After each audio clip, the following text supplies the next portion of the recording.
Let's look at the options to see your unread activity in Microsoft Teams.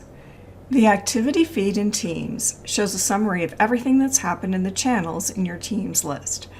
The red circle appears when you have a notification, such as a reply or @mention.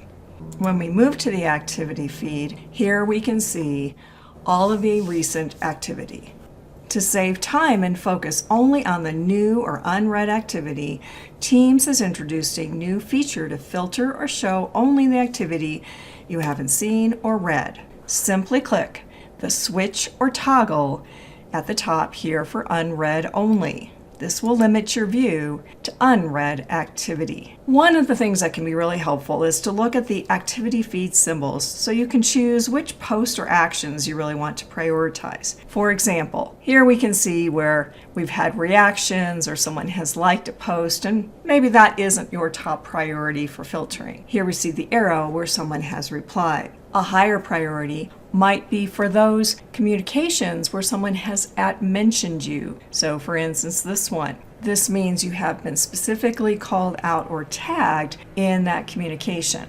This symbol indicates that the channel has an @mention.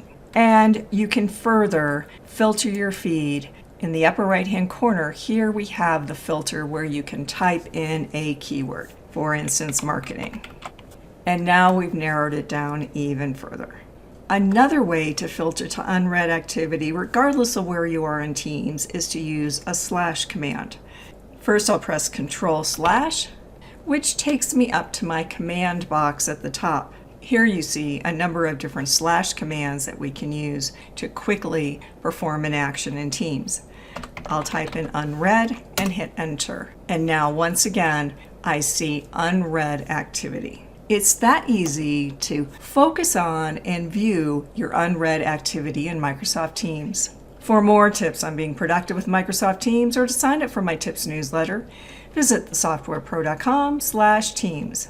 If this training was helpful, please like this video and subscribe to this channel. Thanks for watching.